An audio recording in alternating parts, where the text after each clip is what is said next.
Assalamualaikum warahmatullahi wabarakatuh. Berjumpa lagi dengan saya Abdul Mukmin dalam live TikTok di bulan Ramadan ini. Pada kesempatan kali ini saya ingin menyampaikan beberapa hal yang mungkin sering kita dengar, sering kita merasakannya, yaitu bahwa kenapa kok orang Islam itu tidak bahagia, justru orang kafir, justru orang-orang yang non muslim yang kelihatannya lebih bahagia. Bahkan dalam indeks negara yang paling bahagia itu disebutkan bukan negara-negara muslim yang menjadi negara yang paling bahagia, justru negara-negara yang non muslim yang lebih bahagia, seperti Finlandia dan lain sebagainya. Nah, ini sebenarnya kita harus mengkritisi ya, apa tolak ukurnya kebahagiaan itu. Kalau kita ingin menjelaskan tentang kebahagiaan, maka kita harus mengkritisi, kita harus juga meletakkan terlebih dahulu apa sih tolak ukur kebahagiaan itu. Jadi tolak ukur kebahagiaan itu sebenarnya bukan dilihat dari sisi material, tidak dilihat dari sisi fisik ya, karena kebahagiaan itu sumbernya di dalam hati. Jadi kalau kita melihat orang-orang yang berbuat jahat atau umpamanya orang-orang yang tidak beragama tapi kok kaya-kaya, tapi kok kelihatannya lebih bahagia hidupnya, punya segala macam, padahal dia tidak punya agama, tidak ada aturan main. Kok enak ya, kok kita orang Islam ini kok sudah capek-capek berpuasa, sholat 5 kali, dilarang ini, dilarang itu, tapi kok kita tidak bahagia. Nah, ini logika yang sangat negatif ya. Logika ini salah. Logika ini merupakan sebuah falasi logika, kesalahan dalam berpikir. Kenapa?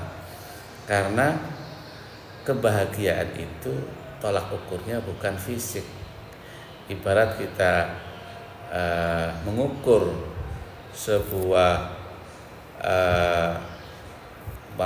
sebuah kemajuan ya, sebuah kemajuan tapi dengan tolak ukur yang berbeda. Kita melihat umpamanya kehebatan seorang, kealiman seorang, tapi tolak ukurnya adalah kekayaan, ya tidak bisa. Kalau kita mengukur kealiman seorang, tolak ukurnya adalah ilmu pengetahuan yang dia miliki. Tapi kalau kita melihat kekayaan seorang, tolak ukurnya adalah harta benda, kekayaan. Sama halnya dengan kita ingin melihat kebahagiaan seorang, tolak ukurnya itu bukan fisik, tidak bisa diukur dengan fisik. Ya, buktinya orang yang punya materi banyak belum tentu bahagia. Banyak para artis ya, yang dia sudah memiliki segalanya, bahkan popularitas, memiliki harta benda yang berlimpah, tapi mereka hidupnya tidak bahagia, bahkan naas sekali akhir hidupnya. Ada yang bunuh diri, ada yang stres dan lain sebagainya. Begitu juga para politisi, tidak sedikit para politisi, para miliarder kaya yang punya segala-galanya, tapi dia merasakan kehidupannya tidak bahagia. Jadi di sini kita harus tolak ukurnya harus benar terlebih dahulu. Kalau kita ingin mengukur kealiman seorang, keilmuan seorang, maka tolak ukurnya adalah keilmuan. Kalau ingin mengukur kecantikan seorang, parameternya adalah tentang kecantikan. Kalau kita ingin mengukur ketinggian seorang, maka diukurnya adalah dengan meteran. Kalau kita ingin mengukur kesehatan seorang, maka parameternya adalah ilmu kesehatan, ilmu medis ya. Jadi itu harus disesuaikan terlebih dahulu. Kalau kita ingin mengukur kebahagiaan seorang, maka parameternya adalah jiwa, parameternya adalah rohaninya, parameternya adalah hatinya.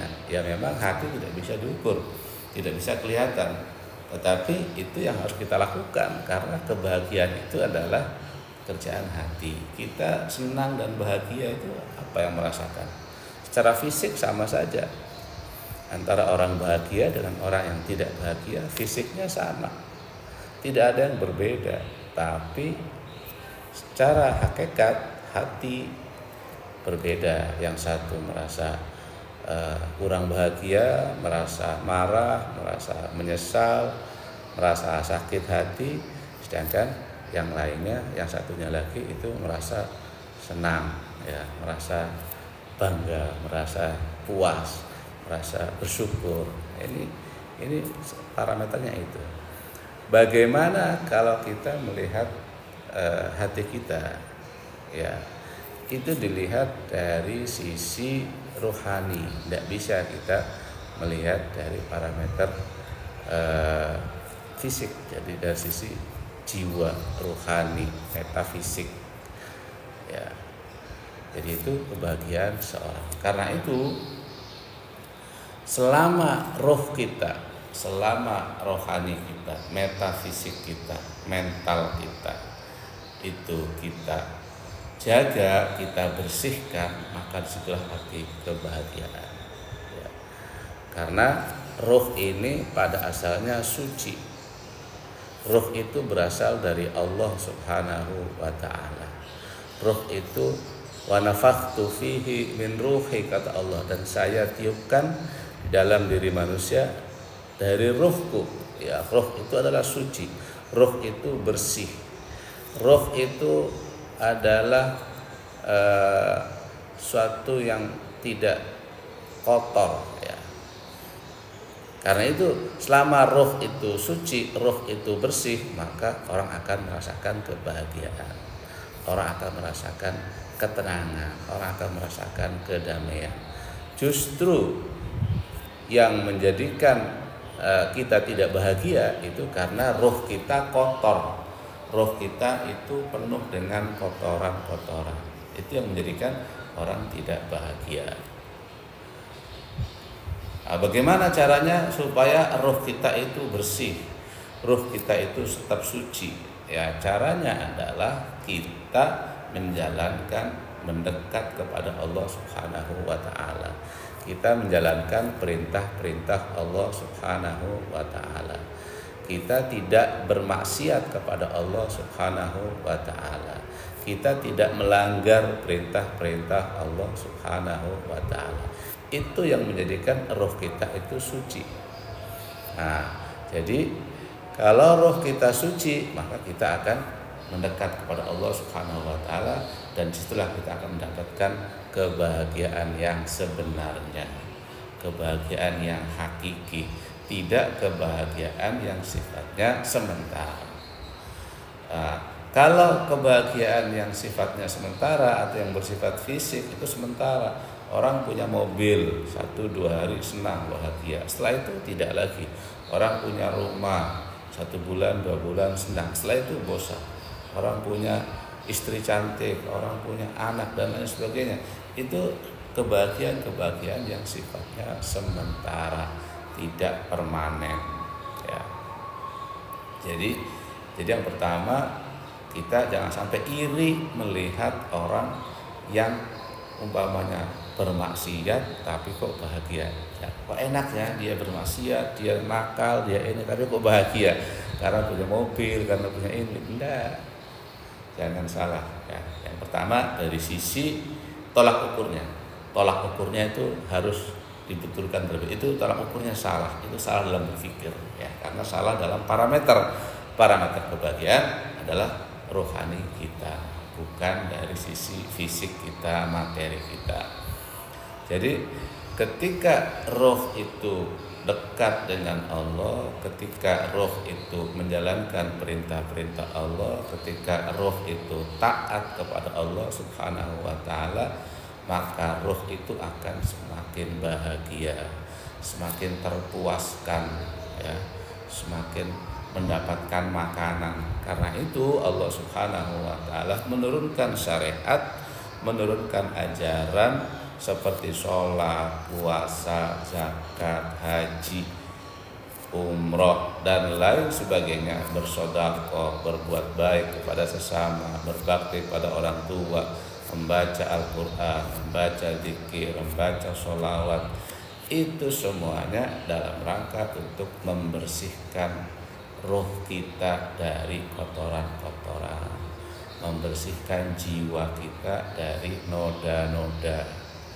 Ya, karena jika jiwa kita terkotori, roh kita terkotori, maka disitulah akan muncul ketakutan, muncul kegelisahan, akan muncul kecemasan, juga akan muncul berbagai macam penyakit-penyakit jiwa. Ya. Jadi orang takut miskin, orang takut tidak makan, orang takut dibunuh orang, atau orang takut dijahili orang, orang takut musibah, takut sakit, takut kecelakaan.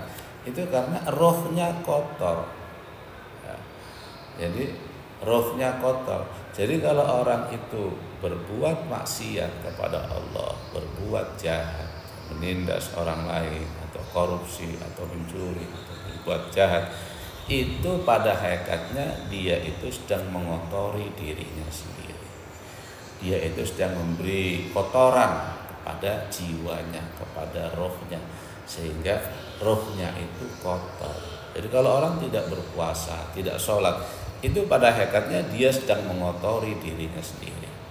Orang mengambil harta orang lain, korupsi, itu dia sedang mengotori dirinya sendiri.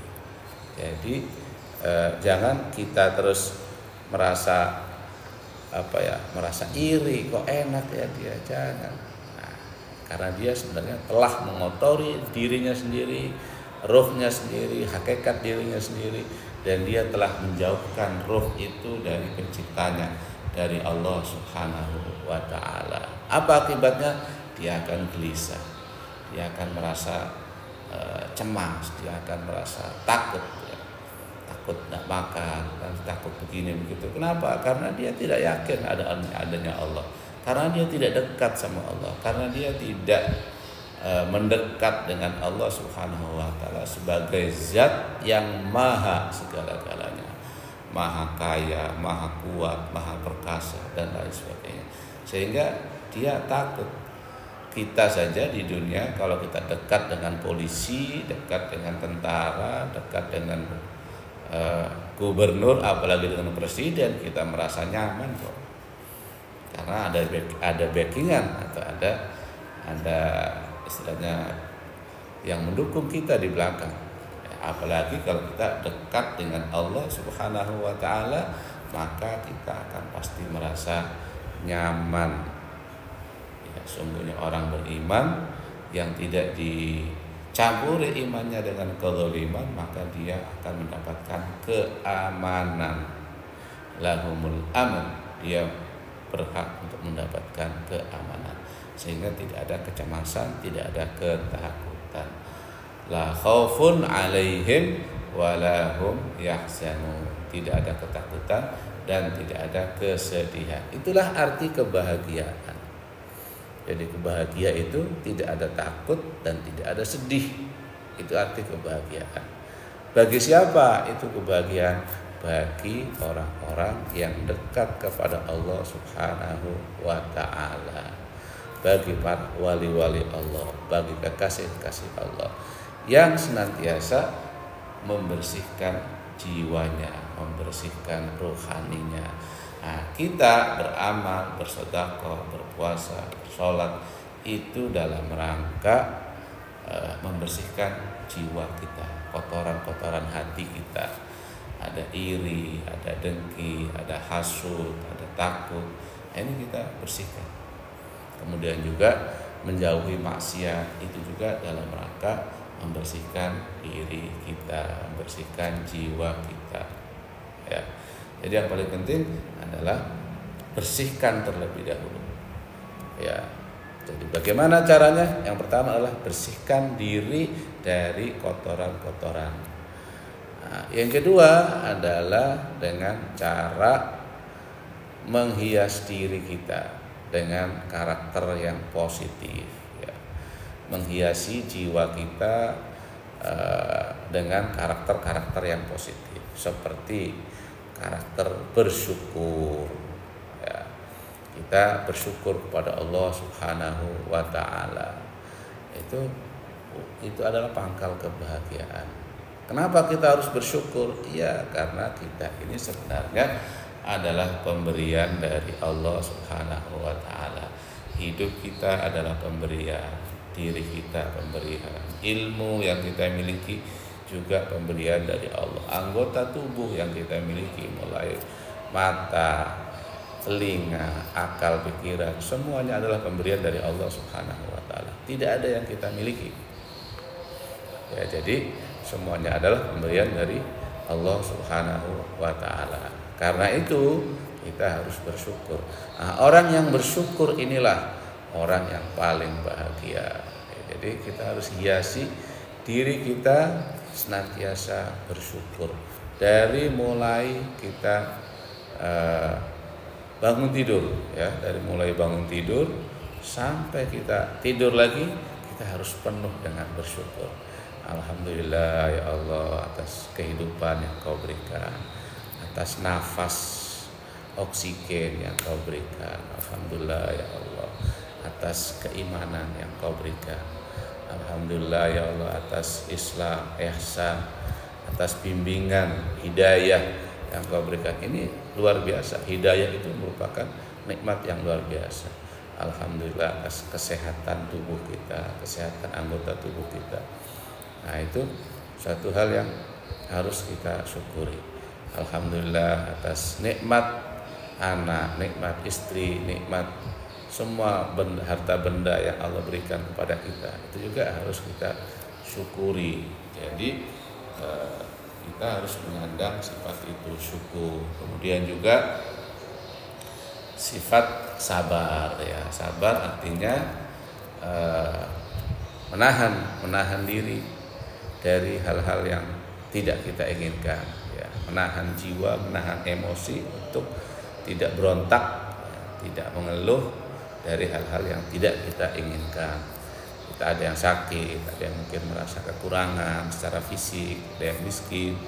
Nah, itu bersabar dengan cara kita menahan emosi kita, menahan jiwa kita untuk tidak mengeluh, untuk tidak berontak, untuk tidak marah, ya, dengan keadaan. Jadi itu namanya sabar. Nah, lebih tinggi lagi adalah dengan ridho, ya. Jadi rela terhadap keadaan. Nah, itu tingkatan dari sabar yang lebih tinggi. Jadi kalau kita tanya sabar itu batasannya apa? Sabar itu batasannya sampai pada makom ridho. Ketika orang sudah ridho, rela apapun yang terjadi, itu berarti dia sudah melewati tingkat atau makom kesabaran. Bagaimana harus ridho? Ya, apapun yang terjadi itu adalah hal yang terbaik. Semua yang terjadi pada diri kita itu adalah hal yang baik, ya. Apapun, baik yang kita sukai ataupun yang tidak kita sukai, itu semuanya adalah hal yang baik, yang positif. Kok bisa? Iya.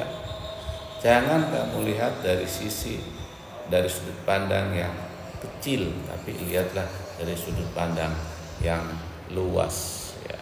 Jadi karena semua hal yang terjadi itu ada hikmahnya, pasti ada hikmahnya, pasti ada kebaikan di dalamnya yang barangkali kita tidak mengetahuinya, ya. Jadi kita harus yakin. Nanti biasanya setelah beberapa saat akan terbongkar, akan terkuak apa hikmah di balik musibah, di balik kejadian yang telah kita lewati. Jadi itu ridho. Kemudian juga ada yang namanya qanaah, ya. Jadi dihiasi jiwa itu dengan qanaah.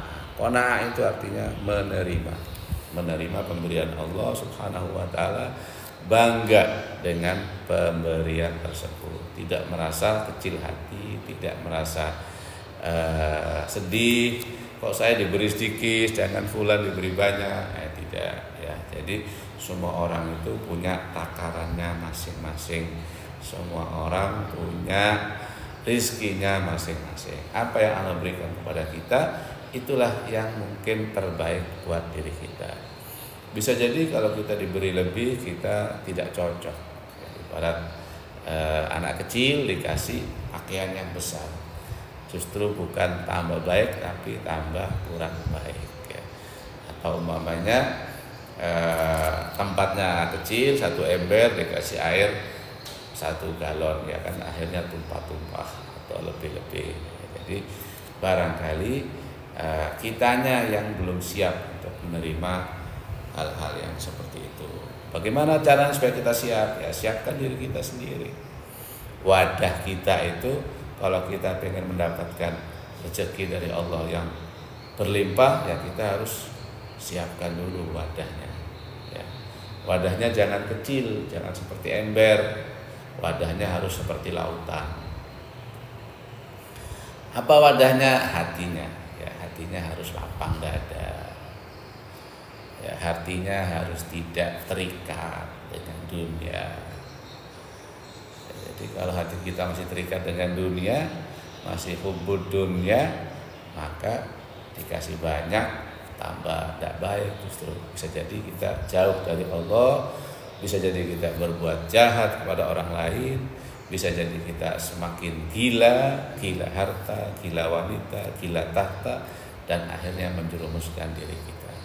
Ya, jadi harus tidak terikat dengan dunia. Bagaimana caranya? Ya dilatih, dengan cara bersedekah. Ya, apa yang kita punya kita keluarkan, apa yang kita punya kita keluarkan. Insya Allah dengan begitu, orang ini sudah tidak terikat dengan dunia. Seandainya dikasih dunia pun dia tidak akan tergelincir, tidak akan tertipu, tidak akan rusak. Maka Allah kasih itu insya Allah. Ya, jadi kitanya harus siapkan dulu. Kalau tidak, kita harus qanaah. Kita harus menerima apapun pemberian Allah kepada kita. Ya, kemudian juga dengan cara bertawakal kepada Allah Subhanahu wa taala. Ya, jadi itu salah satu karakter-karakter yang harus kita hiasi setelah kita bersihkan diri kita dari sifat-sifat busuk, sifat-sifat buruk, sifat-sifat jelek seperti hasud, iri, dengki, kemudian juga marah ya. Kemudian juga tidak terima dengan keadaan itu harus kita hilangkan terlebih dahulu. Diganti dengan sifat yang baik seperti menerima keadaan, ridho, rela, kemudian bersyukur. Nah, itu nanti akan muncul kebahagiaan yang sebenarnya. Yang kedua adalah apa yang kita lihat bahagia itu belum tentu bahagia. Hidup ini ibaratnya sawang sinawang. Tahu ya, ada istilah sawang sinawang. Seperti orang melihat tetangganya punya mobil, punya ini, kok enak ya. Padahal coba tanya sama tetangganya, apakah kamu enak apa tidak?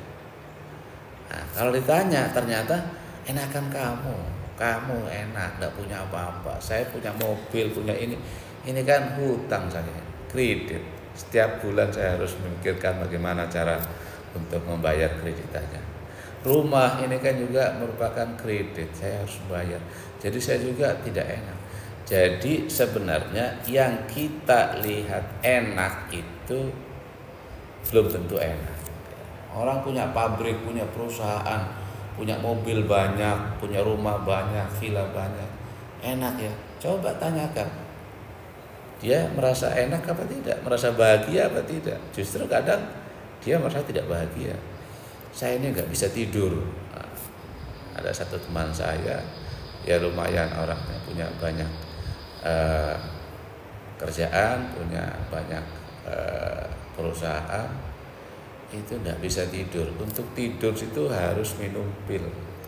Kenapa? Karena mikir perusahaannya, mikir karyawannya, mikir gajinya, mikir keamanan barangnya, mikir utang-utang yang belum dibayar, mikir kemudian juga banyak yang belum bayar sama dia. Jadi pikirannya justru atau hatinya justru tidak bahagia. Jadi jangan melihat orang lain, ya, tapi lihatlah diri kita sendiri. Karena orang lain tadi kelihatannya bahagia, ternyata tidak bahagia. Karena itu kita harus fokus kepada diri kita sendiri. Jadi orang yang kelihatannya bahagia, senang, ya, banyak mobilnya, banyak kendaraannya, banyak uangnya, itu juga belum tentu hatinya bahagia. Belum tentu dia merasakan ketenangan, karena dikejar-kejar hutang, dikejar-kejar debitur, dikejar-kejar karyawan yang belum digaji, barang yang belum datang, stok barang yang habis, dan lain sebagainya. Tetapi itu semuanya harus dilalui memang. Artinya semua orang punya porsinya masing-masing. Orang perusahaan, orang pabrik, biarkan dia bekerja sesuai dengan pabriknya. Kita tidak perlu merasa iri. Orang sebagai guru, biarkan dia bekerja sebagai gurunya. Manfaatkanlah kesempatan untuk mengajar dengan sebaik-baiknya. Begitu juga kita sebagai apapun diri kita, bekerjalah semaksimal mungkin sesuai dengan kapasitasnya, kemudian ridho terhadap apa yang dia lakukan, apa yang kita dapatkan, kita bersabar, kita bersyukur. Itulah kunci kebahagiaan yang sejati, kebahagiaan yang sebenarnya. Jadi karena itu gak usah merasa iri, gak usah merasa kepengennya dia tuh bahagia, dia itu enak, padahal dia tidak sholat, dia tidak puasa. Kita melihat di jalan-jalan kok enaknya mereka tidak puasa ya, kita yang puasa capek-capek. Jangan, itu mereka sedang mengotori dirinya sendiri. Itu mereka sedang menjauhkan dirinya dari Allah Subhanahu wa ta'ala. Padahal kita ini sedang berjalan menuju Allah, mau tidak mau. Kita ini mau tidak mau sedang berjalan menuju Allah. Innaka kadhihun ila rabbika kadhan famulaqi. Kamu terus sedang berusaha menuju Tuhanmu dan kamu akan menemuinya, mau atau tidak mau. Ya, kita hidupnya hanya sementara. Kita ini sudah ada sejak sebelum kita dilahirkan dalam bentuk alam lain, alam ruh. Kemudian kita masuk dalam alam sulbi. Kita berpindah dari satu sulbi orang tua kita ke sulbi berikutnya. Kemudian kita juga masuk ke dalam alam rahim, ya, alam rahim. Setelah ke alam rahim, kita sekarang sampai ke terminal alam dunia. Setelah itu kita akan pergi lagi. Di alam dunia kita dapat fisik, dapat tubuh, dapat badan untuk bisa beraktivitas. Tapi setelah itu tubuh ini harus kita tinggalkan. Yang menghadap kepada Allah Subhanahu wa ta'ala adalah roh kita, jiwa kita, bukan tubuhnya. Jadi semua fisik ini kita tinggalkan semua. Harta kita, badan kita, istri kita, anak kita, mobil-mobil, semua kendaraan, semua harta benda, pabrik-pabrik, tidak ada yang kita bawa. Kita tinggalkan semua. Yang pergi menghadap Allah adalah ruh kita, adalah jiwa kita. Nah, kalau jiwa kita itu bersih, jiwa kita itu sehat, jiwa kita itu baik, maka dia akan mendekat kepada Allah Subhanahu wa ta'ala. Dan Allah akan menerimanya dengan tangan terbuka, dengan lapang dada, karena jiwa kita bersih. Tapi kalau jiwa kita itu kotor, jiwa kita itu jelek, jiwa kita itu busuk, maka jiwa itu menjauh dengan sendirinya tanpa Allah jauhkan. Jiwa itu menjauh dari Allah Subhanahu wa ta'ala. Disitulah kita akan mendapatkan kesengsaraan abadi, ya. Jadi kenapa kita harus iri terhadap orang yang jiwanya kotor, yang akan terjauhkan dari Allah dan akan mendapatkan kesengsaraan yang abadi. Justru kita merasa bangga dengan diri kita, dengan keimanan kita, dengan ibadah kita, dengan puasa kita, dengan sholat kita, dengan kita menjaga hawa nafsu kita, kita harus merasa bangga. Kemudian yang ketiga adalah orang yang bahagia itu orang yang jiwanya terbebas. Jiwanya terbebas. Terbebas dari apa? Terbebas dari belenggu nafsu kita. Jadi dalam diri kita itu di samping ada akal, ada yang namanya hawa nafsu. Ya. Hawa nafsu ini, innan nafsa la'ammaratun bisu. Hawa nafsu ini senantiasa menyuruh kepada kejelekan, menyuruh kepada kejahatan. Nah, kalau kita mengikuti keinginan-keinginan kita, tidak mengikuti keinginan Allah, maka kita sama dengan terbelenggu oleh nafsu kita, menjadi budak dari nafsu kita. Jadi kita bukan bebas tuh. Salah orang mengatakan, saya enak, bebas saya berbuat apa saja, saya tidak ada yang melarang. Ya, bukan bebas kau itu sedang terpenjara oleh nafsumu sendiri. Kamu sedang dalam jebakan nafsumu. Wa innan nafsa la'ammaratun bisu, dan sebentar lagi kamu akan disuruh untuk berbuat jahat dan nanti kamu akan merasakan akibatnya. Jadi semakin kita mengikuti hawa nafsu kita, itu sama dengan kita sedang terjerat, terjerembab dalam nafsu kita. Ya, jadi kalau kita kepengen terbebas dari hawa nafsu, kita harus bertolak belakang. Ya, tidak mengikuti keinginan nafsu, tapi kita mengikuti keinginan Allah Subhanahu wa Ta'ala.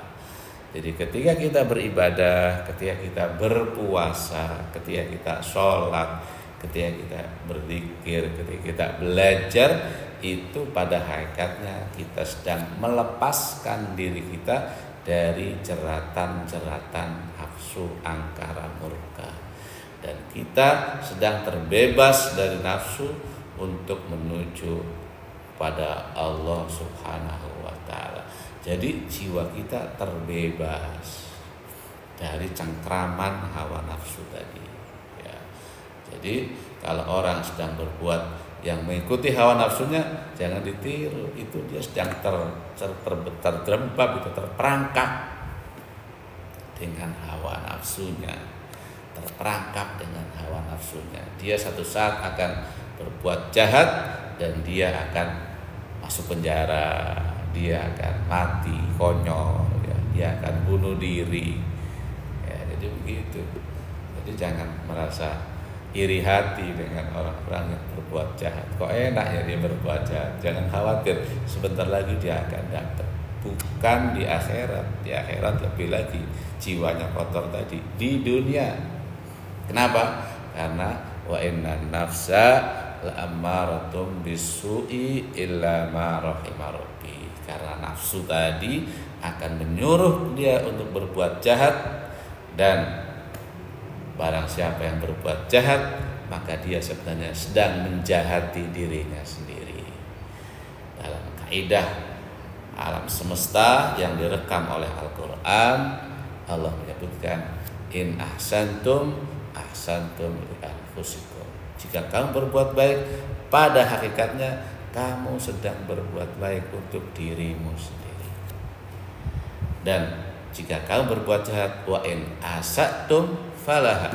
Jika kamu berbuat jahat, pada hakikatnya kamu sedang berbuat jahat untuk dirimu sendiri. Jadi jangan merasa iri, ya, sekali lagi jangan merasa iri. Karena orang yang berbuat jahat tadi itu sebenarnya sedang berbuat jahat untuk dirinya sendiri, sedang menjerumuskan dirinya sendiri, sedang membawa dirinya sendiri untuk kehancuran. Bukan di akhirat, tapi di dunia.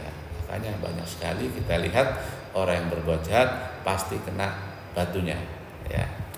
Karena itu merupakan hukum Allah Subhanahu wa taala, hukum alam semesta. Orang menyebutnya hukum karma atau menyebutnya dengan hukum apa terserah, tapi itulah yang memang terjadi ya. Jadi alam semesta itu memberikan respon terhadap apa yang kita lakukan. Jangankan kita lakukan, apa yang kita pikirkan saja itu akan direspon oleh alam semesta. Ketika kita berpikir keburukan, maka yang terjadi kepada kita adalah keburukan. Dan ketika kita berpikir kebaikan, maka yang terjadi kepada kita adalah kebaikan. Kenapa? Karena ada getaran, ya, ada getaran di alam semesta ini yang merespon getaran dari otak kita, dari pikiran kita. Karena itu ketika vibrasi gelombang yang kita keluarkan itu adalah gelombang yang positif, ya, jadi bahagia, syukur, ridho, sabar, ya, kemudian bangga diri, dalam artian kita puas dengan diri kita sendiri, qanaah. Nah, maka pancaran ini akan diserap oleh alam semesta dan akan dikembalikan kepada kita. Yang kita temui setiap saat itu hal-hal yang baik. Tiba-tiba ada orang yang memberikan penghargaan sama kita, tidak tiba-tiba ada orang yang memberikan sesuatu kepada kita. Itu hal-hal yang positif yang kita tangkap. Begitu juga sebaliknya, kalau yang kita pancarkan kepada alam semesta itu hal yang negatif, sedih, murung, gelisah, takut, curiga, suudzon, ya, suudzon ini bahaya. Jadi melihat orang lain berburuk sangka, oh jangan-jangan dia begini, ini bahaya. Nanti yang akan kita terima direspon oleh alam semesta, vibrasi ini, getaran-getaran ini direspon oleh alam semesta, dan yang akan kita temui di saat itu juga adalah hal-hal yang buruk. Kita baru keluar kesandung, aduh sakitnya, kurang ajar ini, ya. Apalagi kita keluarkan kata-kata kurang ajar, itu juga berdampak tuh. Kemudian belum lama sedikit-sedikit baru nyebrang mobil ditabrak, atau bawahnya disenggol orang, atau bawahnya dikeplak orang, waduh kurang ajar, tambah lagi, harus direspon dengan sesuatu yang tidak baik. Jadi pikiran kita, ucapan kita, tindakan kita ini pasti ada akibatnya, pasti akan direspon oleh alam semesta. Jika baik maka responnya baik, jika jelek maka responnya jelek. Sehingga kita tidak harus merasa iri, ya. Tidak harus merasa kepingin menjadi orang jahat, kepingin untuk berbuat tidak terikat dengan ajaran. Justru ajaran agama inilah yang menjadikan kita terbebas dari cengkeraman hawa nafsu tadi, ya. Jadi kalau ditanya buat apa sih agama itu? Kan orang nggak beragama juga nggak apa-apa, tidak ada efek apa-apa orang beragama, orang tidak beragama. Buat apa agama? Ya salah bos. Ya, agama itu mengatur hidup kita. Kita ini adalah makhluk sosial.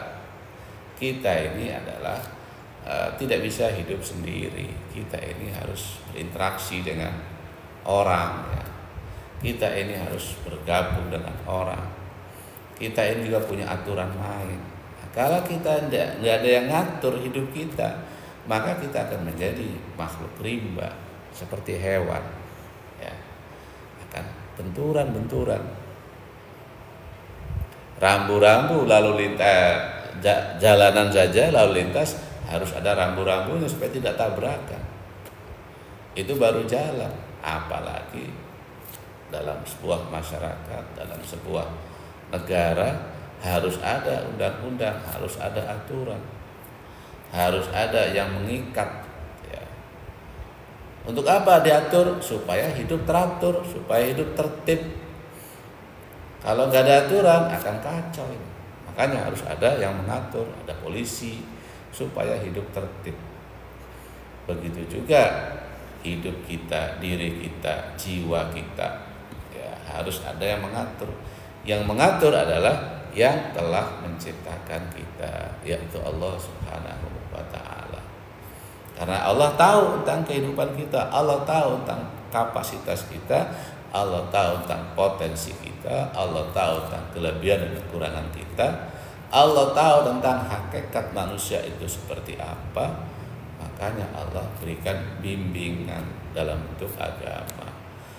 Allah berkepentingan untuk mengutus orang Rasul. Allah berkepentingan untuk memberikan sebuah ajaran, sebuah kitab untuk membimbing umat manusia. Kalau tidak berarti Allah zalim. Allah menciptakan manusia, kemudian dibiarkan manusia tanpa agama, sehingga manusia menjadi tersesat, saling bunuh-membunuh, saling berselisih, dan tidak ada keadilan, hidupnya rentan, hidupnya tidak aman, tidak tenang. Allah zalim. Nah, karena itu Allah utus, ya. Allah utus orang Rasul, Allah utus ajaran, Allah berikan kitab supaya manusia hidup tertib, teratur, damai, supaya hatinya damai. Bisa enggak dengan akal saja? Kan kita punya akal. Ya bisa, tapi akal tidak bisa mengajakal hakikat kebenaran yang sebenarnya. Para filosof itu punya akal semua itu, dan semuanya menggunakan akalnya. Tapi kok beda-beda? Ya, ada yang ateis, filosof ateis, ada filosof materialis, ada filosof yang spiritualis.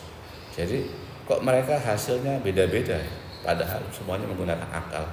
Ya, karena akal tidak bisa menjangkau hakikat kebenaran yang hakiki, kebenaran yang sebenarnya. Sehingga munculnya adalah kebenaran parsial, kebenaran menurut saya. Nah, jadi kalau tidak ada agama, nanti adalah benar menurut pribadinya masing-masing. Apa yang terjadi kalau kehidupan diatur oleh dirinya masing-masing? Karena itu harus ada agama, dan agama ini mengatur kita agar kita menjadi pribadi yang sempurna. Ya, karena kita itu bukan terdiri dari fisik saja, tapi ada fisik dan juga ada non fisik. Ya, jadi itu antara 3 alasan. Ya, kita tidak boleh hasut, tidak boleh merasa kepingin untuk menjadi orang yang bebas dalam artian mau semaunya, ya, tidak sholat, tidak puasa, atau umpamanya kalau dalam berdagangnya tidak mengenal halal haram. Nah, itu yang pertama, karena kita ini adalah kebahagiaan itu fisik, bukan fisik, yaitu rohani. Maka dan manusia terdiri dari fisik dan rohani, maka parameternya adalah jiwa, ya, bukan fisik tapi jiwa. Sehingga untuk menjadikan kebahagiaan, maka jiwa kita harus ditoto, jiwa kita harus bersih. Bagaimana caranya? Itu dengan mengikuti aturan Allah Subhanahu wa taala. Dan yang kedua, ketika seorang itu berbuat seenaknya, pada hakikatnya dia sedang terjerat dengan hawa nafsunya. Terjerat dengan hawa nafsunya, dan hawa nafsunya ini akan mengarahkan untuk berbuat jahat. Ketika orang berbuat jahat, pada hakikatnya sedang menggali kuburnya sendiri. Sehingga tidak perlu kita merasa ingin, ya, untuk berbuat seperti itu. Ya, jadi yang ketiga, bahwa kebahagiaan itu harus dilihat dari sisi spiritual tadi, ya. Jadi harus ketika kita spiritualnya baik, maka kita akan mendekat kepada Allah Subhanahu wa taala, dan itu akan menjadikan kita bahagia. Oke, saya kira itu mungkin yang dapat saya sampaikan pada kesempatan kali ini. Semoga bisa memberikan